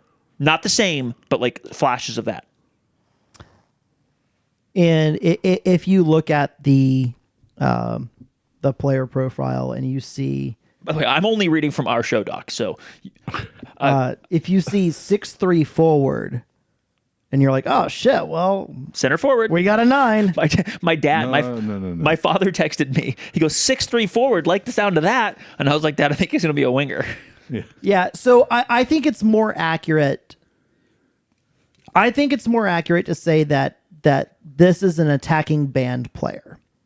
What do you mean by that, Matthew? Be that a winger or a 10. I think this is a type of person who's going to thrive in the horseshoe around the box. Those are the type of positions that I think I would like us to not horseshoe around the box. Yeah, I don't like horseshoe. I mean, like those are the types of places where that player is likely to pick up the ball and try to do things with it. I think he's going to pick up the ball at the penalty spot and score goals from there. That is my current positive dreams in the offseason. Do not ruin this for me, Matthew. I think if you watch his highlights from Columbus and you watch his highlights from the U21 league in Algeria. Oh, you found his U21 highlights? Yeah. I need to watch those. I did watch his Columbus once, but because it's 7 games, there's a lot of touches you wouldn't normally see in a normal highlight video because there's just not as many touches overall. And he does look good in those highlights. I enjoyed them. Yeah, he's got... This is one of the reasons why I think he'll be... why he's an interesting player for us. Like Columbus, the way Columbus 2 and Big Columbus, the way they play in their 3-4-2-1, he typically was a substitute in that kind of 2 underneath the 9. Would they play a little Christmas tree action? No. I wouldn't call it a Christmas tree. I'm asking. Like it's a back 3, so. Yeah. But like the way that Wilfred Nancy's like Columbus teams, of which the 2 team like plays similarly, those 2 players underneath the 9 have free range to sometimes be a winger, sometimes be a 10, sometimes be a 9, sometimes drop into midfield. Like you have free range to do a lot of things, not too dissimilarly to how some of Rod, I really like Rod's like 2021 Stumptown and 2022 CFC teams were very interchangeable in that kind of way. The positional play thing. The difference being that Nancy's teams start in a back 3 because he wants those players to be in those positions and just start there. What was that 4-2 freedom? Is always that or something like that? Yeah, it was always a little weird. 4-2 freedom's fun. There is, if you watch a bit like some of Greg Berhalter's U.S. men's national teams, I think you'll see... That was always good. To be fair, he did win the big ones when it came to domestic tournaments. You just mean Nations League, shut up. It's the only one that matters. I think you'll see Chicago Fire under Greg Berhalter play maybe start out in a different formation, but play this kind of football. I think you'll see San Diego FC, the new MLS expansion team, try to play this kind of football. And whether you start with a back four or you start with a back three, I think all of these teams are trying to end up with roughly the same idea, which is they want certain players to be in certain positions at certain times to receive the ball, to do things with the ball. And I would not be surprised, spoiler alert, to see CFC under Chris Nugent do something similar. In fact, all teams try to design their game model to get certain players on the ball at certain times in certain places. I think Amizian, how did you say it earlier? I don't know. It's Amzian. Amzian. I think you'll see. I would not be surprised to see that that he's not really a winger. He's not really a 10. He's not really a 9. But he'll occupy maybe all three positions at different times during the flow of the game, and operate in some half spaces, and which sounds great if we've got two other people who can do that too. I wouldn't be surprised to see a lot of that. Would you guys expect to, or like to, you can choose whichever part of this, see a 2-striker or 2-forward system deployed for CFC in 2025, this coming season? I don't care. Sure, great. I care about wins. I don't know. I've become I'm a 4-2-3-1 or a 4-3-3. I just that's the kind of football that I like to watch. But if we could put out a 3 whatever, we could put whatever we wanted out, 3-4-3, whatever. If we win, I'll be fine. That's how I feel. I would just point out that we have Medi, Marcus, and now this kid on the roster. And while he is certainly more of a winger 10, at least in the things that I've seen, I think the way Taylor Gray and Medi played the 2-man, which was very effective at times, with them interchanging and going forward, I just wonder if we won't. And we know Marcus can do that as well. I wouldn't be surprised to see, depending on how the rest of the roster build happens, to see maybe it's late in games, maybe it's to start. I don't know. Because we didn't have anybody on the right wing? Part of it is we didn't have any wingers, because Jesus was broken. Yeah. But I wonder if we'll see as part of this roster build, because I don't think Chris is as dogmatically attached to the 4-3-3. And clearly, like, Rod made that change, but I think it was more of a forced change.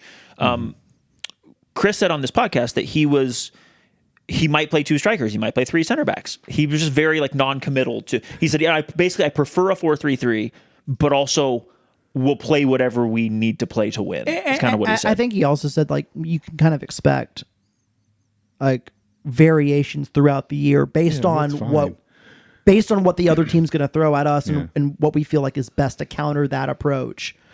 I just want danger on both sides. We became very one-sided at times, last year, and I just want danger on both sides. So however you accomplish that. Yes. Could not agree more. I will make a note here.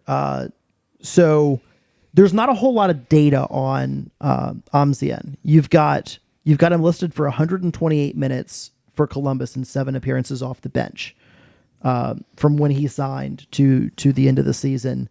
I will note that the MLS Next Pro website, Transfermarkt, things like that, do not take into account stoppage time. So if you do take into account stoppage time, you had 6 minutes per appearance. No, that's the average. That's why we do a per 96 basis. But if you take into account stoppage time, his minutes go up to 172.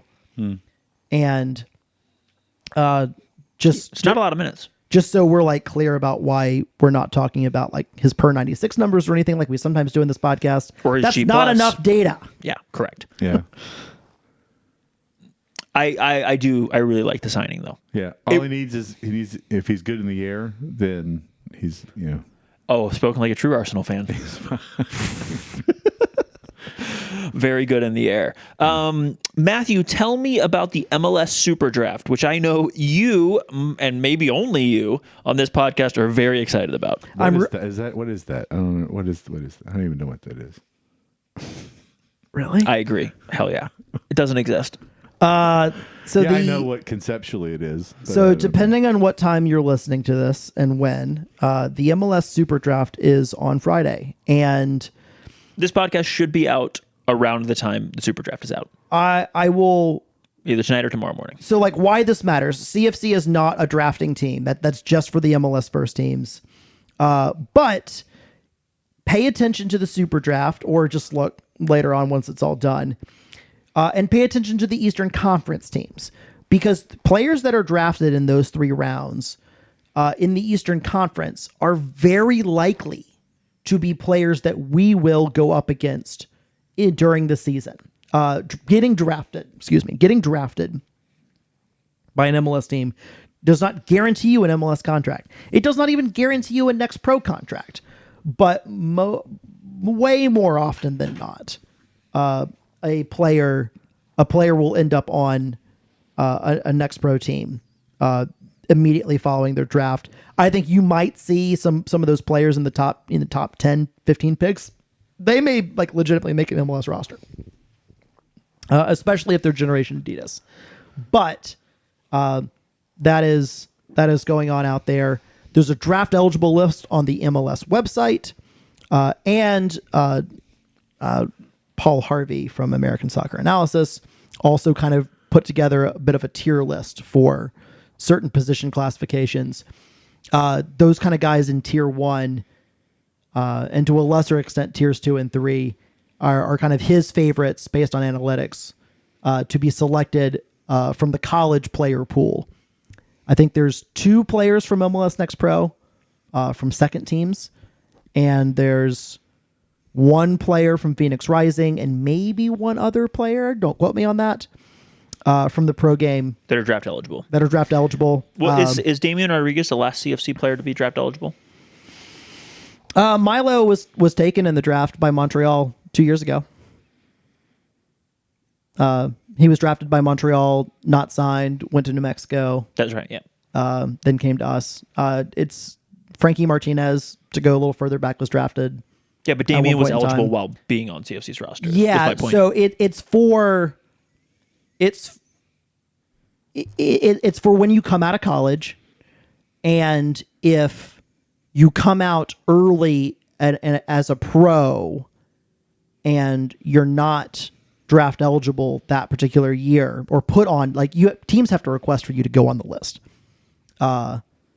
And if you come out, like, someone can put you on the list, like, after your first pro season, if you were not eligible before, something like that. Yeah, and that's beautiful because MLS just doesn't care about anybody else. And they're like, fuck you, we'll put you on our list and we'll draft you and we'll keep your rights, even if you have a fully fledged professional contract with somebody else. Yeah, but so dumb. They don't actually get the player. It's just purely rights, which is a little bit weird. This is tomorrow. This is tomorrow. I think it's during the day. During the day, noonish. Oh. I will note. I've got a note here for CFC players coming straight from college. In 2022, it was Greg Stratton from Missouri State and Ali Jaimes from North Carolina State. 2023 was Jungwoo So from Drury University. Jonathan Burke from Drake, who had a phenomenal win in college basketball the other night. 2024 was Logan Brown from Dayton and Michael Beretta from Dalton State. Congratulations to Dalton State, who this year just won an NAIA national championship. Yeah, I think undefeated too. And I note that we've had 2 from each of the last 3 years.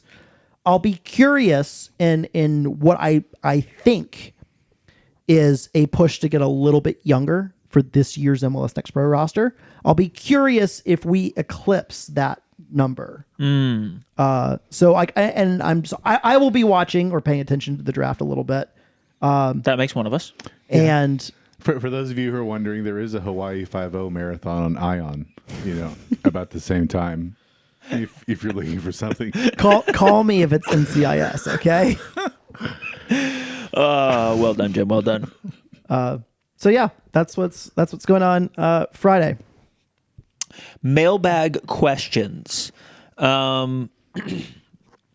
I'll ask this directly to Jim. This is a great question from Kyle. Kyle Johnson asks, with the recent signings of players from other Next Pro teams, what do you think the current perception of CFC is within the league? First of all, I don't care, but they're terrified. They're absolutely mortified. My man. Yes, they're looking and they're like, we're never going to win another match against CFC ever again. That should be there. That should be there too. I like that. I will modify this. I don't know if he meant other teams or other players, but I'll ask you, what do you think the player perception is, depending on what he was asking there? But I'll ask, what do you think the player perception is within the league about CFC?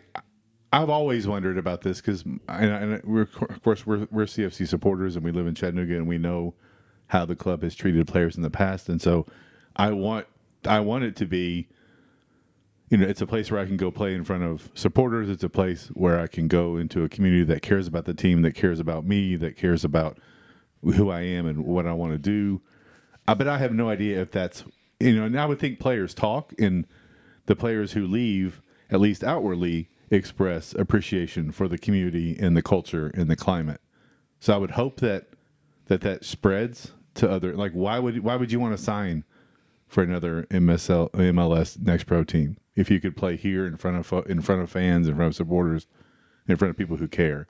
But I have no idea if that players think about these things so differently than we do. So I don't know.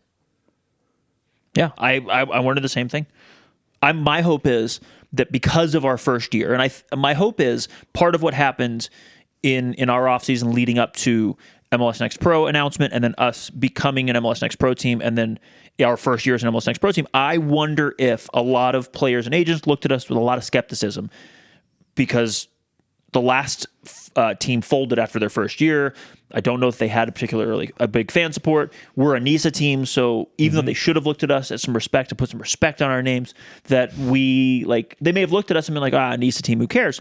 My hope is that we had a lot of trouble recruiting in year one, and that's why we didn't have many MLS Next Pro players. And my hope is in year two that they have looked at us and gone, oh shit, this is exactly what you said, a good place to play where soccer matters, where they play good football, where all the other things, and that we're a real place. And hopefully in year three, that whatever players come out of the league and come here, even more so, guys can look and go, man, that's a chance to springboard my career, or that's a chance to play in a place that I would really like to be.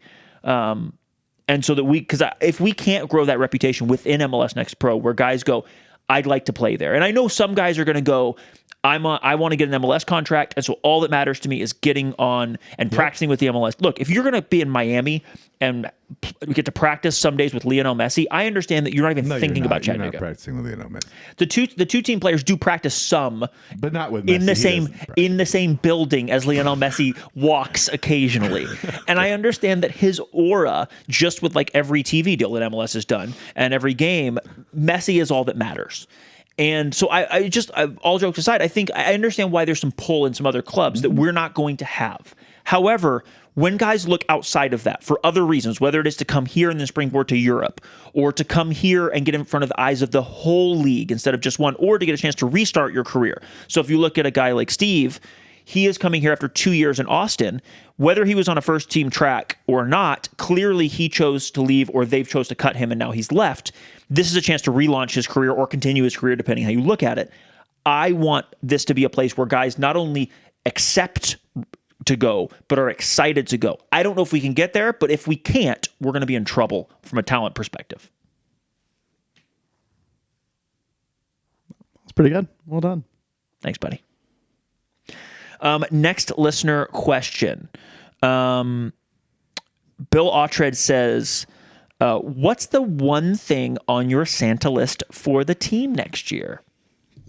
I have thought about this, Bill, and I'll tell you what it is. Matthew does not like this answer, by the way.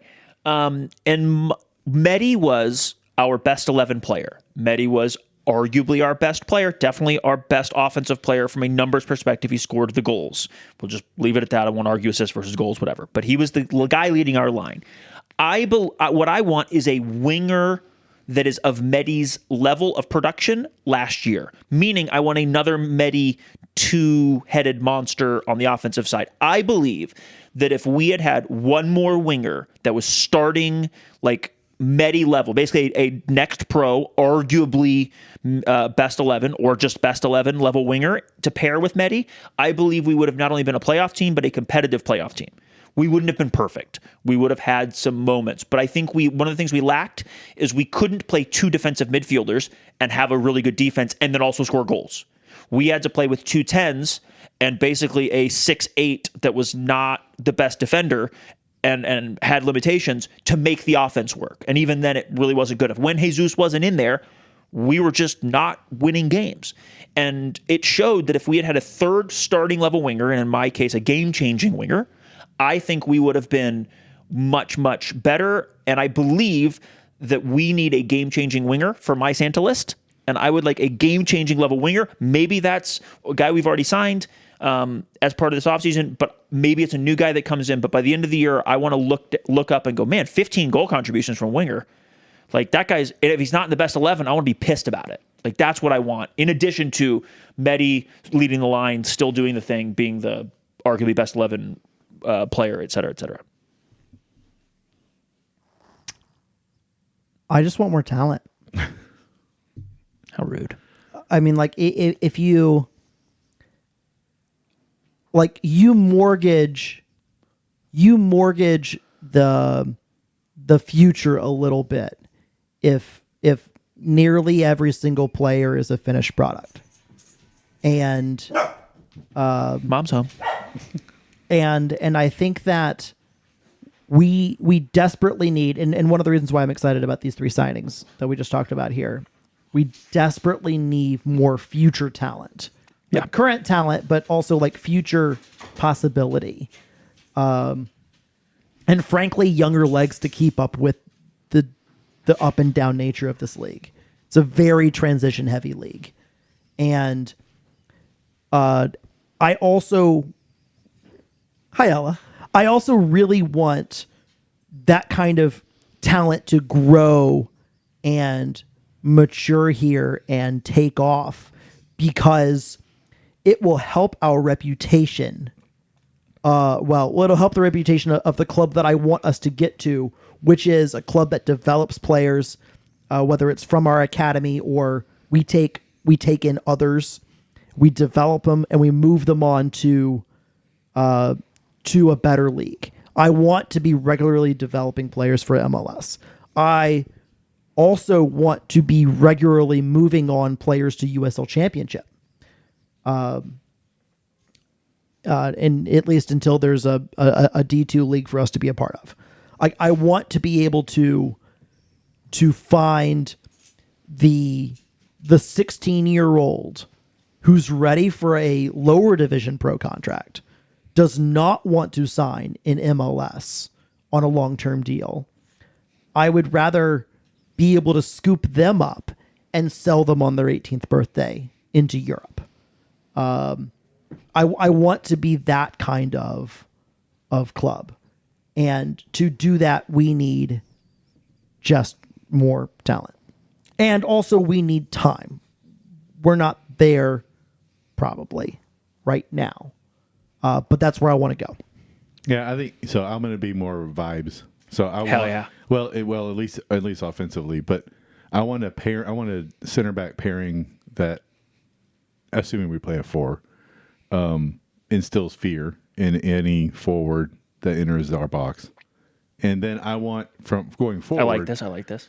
I want going forward, I want us to play with a little more urgency. I don't want us to be outshot by factors of 2 and 3 every game.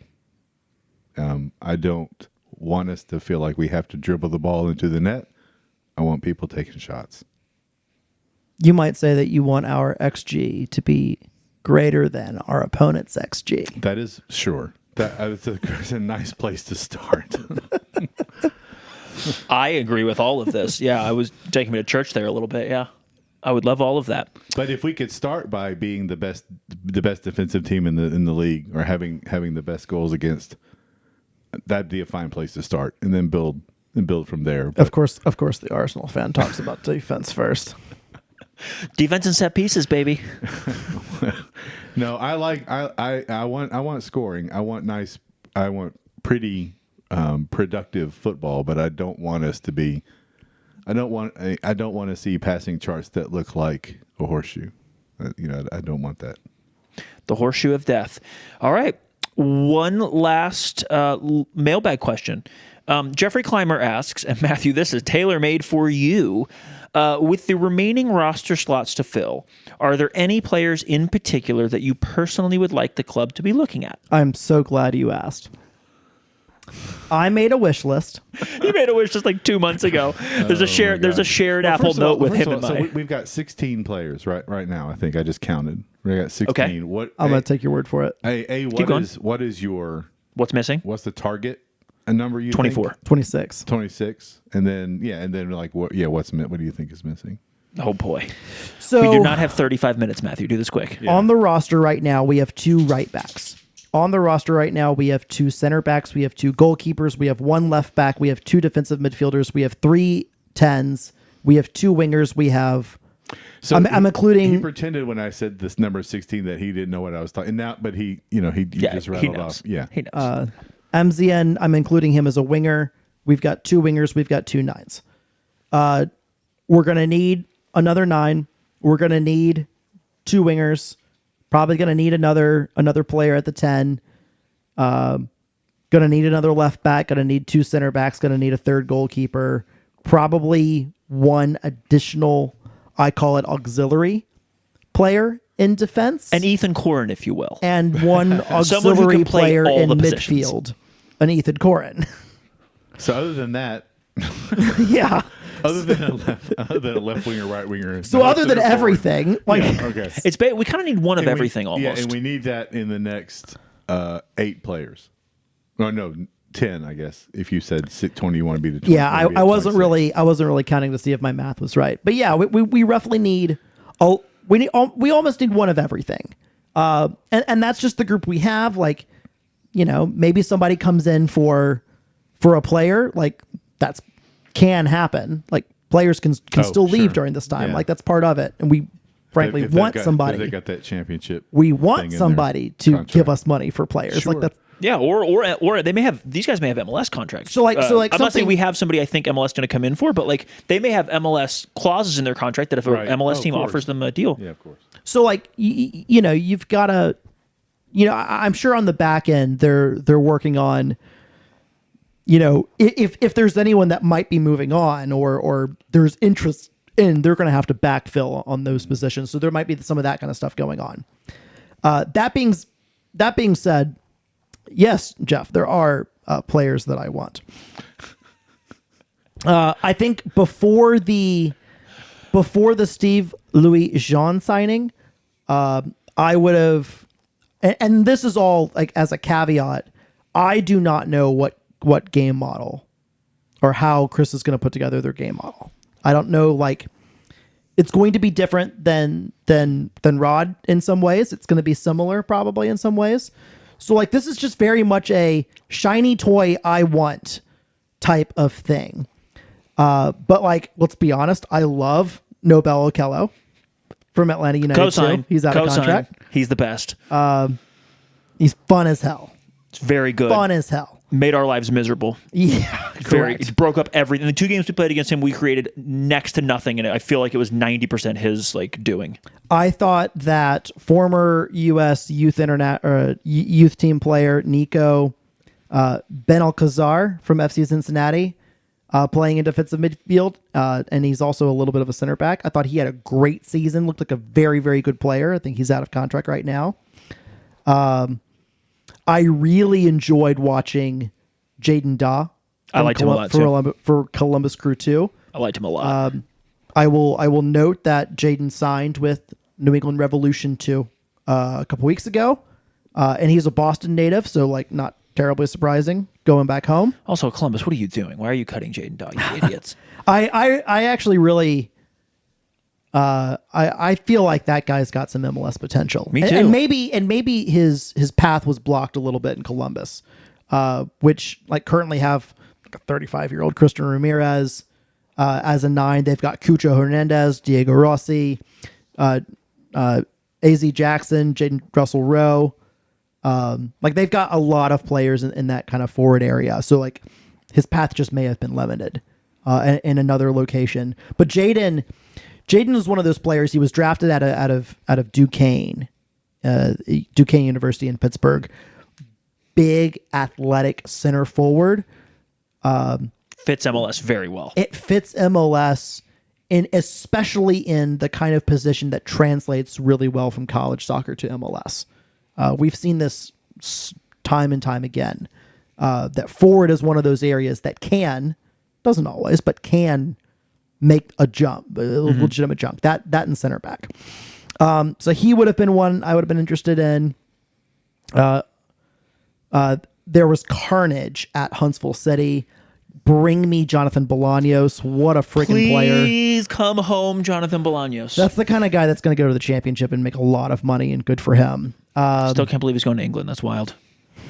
The only championship I recognize. A guy like Jonathan Jimenez from New York City FC, who was on an MLS contract for a couple of years and then was on the 2-team contract. Yeah, he scored in Huntsville against us. Incredibly...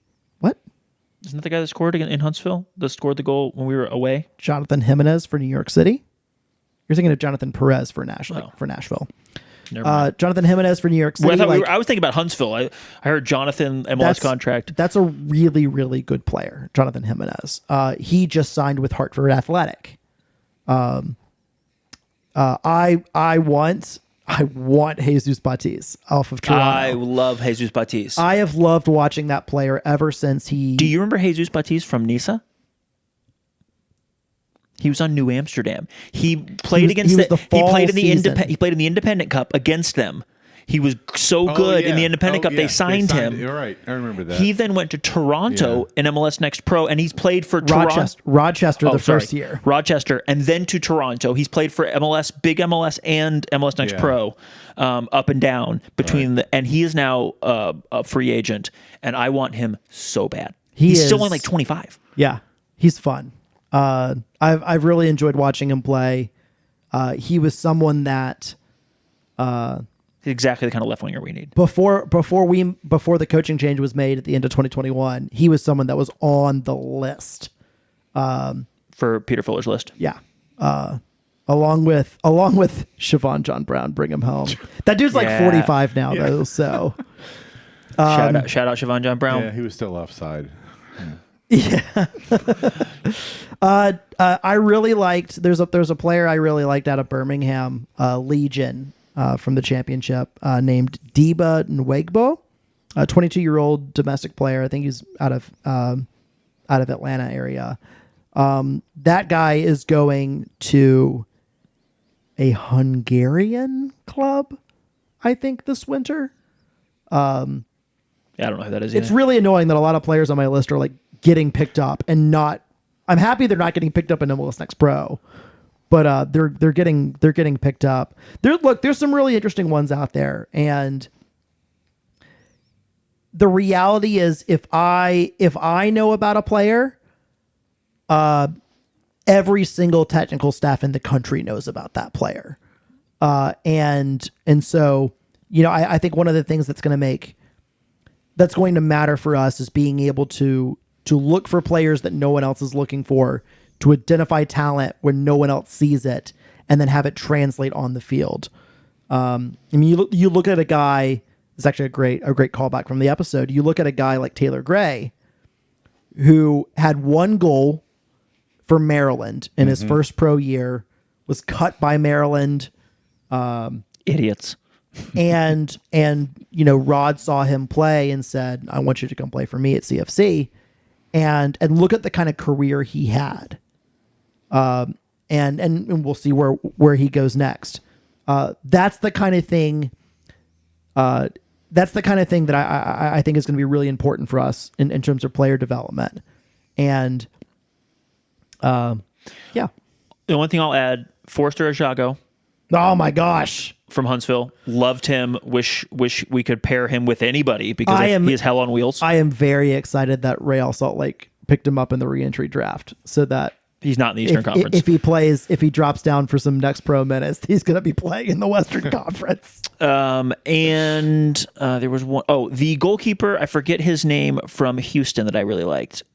Yeah, you randomly like this goalkeeper from Houston. He was like 19 years old and 6'7" and just swallowed up every ball that came in his vicinity. I guarantee you he's not 6'7". He was something like that. He was massive and awesome. He was picked up off the waiver wire by Nashville, so we might actually see that guy a little bit. He was awesome in the video that I watched of him, and those are kind of the two guys. Obviously, we have mine were like without position, just guys I liked, plus some of the guys Matthew named, obviously. But I'll be interested to see as the season goes on and as we get more time watching MLS Next Pro. And there were like 50-something players that we watched in Huntsville, so there had to be a couple of them that were decent. What kind of guys we like? I also really liked the goalkeeper that was in Huntsville starting the second half of the season. Brian Dowd. I was going to call him Bob. Yeah, I really liked Brian Dowd. When we didn't have a goalkeeper there for a little while before Eldon was announced, and we just had, I guess we had Mike as whatever, but like I was like, please Nashville, do a Nashville and cut a good player. Chicago Fire exercised the 2025 option for Brian Dowd. So it is possible we see him a little bit with the two team. Pareba's another player I really liked. Who just got a first team contract with Chicago Fire. Well deserved. We might still see him. We might still see him a little bit, depending on how integrated he is with the first team. He's in Chicago. And last but not least, a lot of goalkeepers in this. Our goalkeepers were our standouts last year, so there's no shade at our goalkeepers. I just watched a lot of goalkeeper highlights, I think. Goalkeeper from North Carolina, from the Legacy that I loved. Shituro Odunze? Yes, Odunze. I could see his Milo save in my brain. I just couldn't remember his name. He is also legitimately like 6'5" and awesome, and also under contract for like 3 or 4 more years. Yeah, he's awesome. With Charlotte. He's awesome. These are just the standout players that I enjoyed out of MLS Next Pro. Jim, is there anybody in MLS Next Pro you liked? No, they all suck. No, I don't know. Unless they're wearing blue, I don't really know. I love that better answer. for you. Before we get out of here, depending on what time this podcast goes out, and depending on what time you listen to it, it is possible that there will have already been another CFC roster signing announcement. Tasty. I do not know who that player is. I don't believe you. I actually don't. And we did with the only tease we got is there might be another one coming. Oh, yeah, and it was. We felt it was important that this podcast go out on schedule, and that if we got a little heads up to record a segment to fold it in, and anything happened, we didn't want to have this delayed for any longer. So we said, no. I appreciate it because I am very, very busy. Yeah. I hear you have no more time these days. No, I don't. I'm very busy right now. So yeah. So whatever, if there is a signing announcement on Friday, hooray. Can't wait to talk about that person. We'll do it in a couple weeks when we sit down for our New Year's resolutions pod. Ooh. Jim, fun. Thank you so much for coming thanks on. For having me. It was a blast to have you. It's been a minute since I've been behind the mic. Well, so. I think if we get to peer pressure you into coming behind the mic a little more often, I'll be happy to. Maybe I'll even start paying attention. You don't have to be behind the mic. To what's going on. The rule of podcasting That's never stopped a podcaster. Bingo. Yeah. Well, I mean, it's never, not knowing what the hell I was talking about didn't stop me before. So. And it will never stop you in the future. No, probably not. But as it should. I envy your knowledge of MLS Next Pro players. I do well enough to remember the 26 or 7 that are on our team. If you want to know more about MLS Next Pro players, you could just have him text you when he likes somebody. That's okay. You'll be watching 6-minute highlight clips of obscure players, and he's like, "This is the next guy." Yeah, I watch us and I watch Arsenal, and that's about it. That's better for your mental health. Yeah. Well, I don't know about that, but Yeah, that's all I can take. It's sports. It's it's sports. sports. Viewers, listeners, thank you for listening. Thank you for watching. Like, comment, subscribe. Comment, subscribe. It would mean a lot. It helps people find it in the algorithm, and it makes us happy and feel like somebody cares. Thank you for the holidays, the holidays are coming. I don't know how much we're going to do. Thank you for having given us a really fun year. I think we will have another one or two out around the new year, but I don't know the scheduling time. So if we don't, Happy New Year. Thanks for your everybody watching and listening this year, and can't wait for another year in 2025. Peace.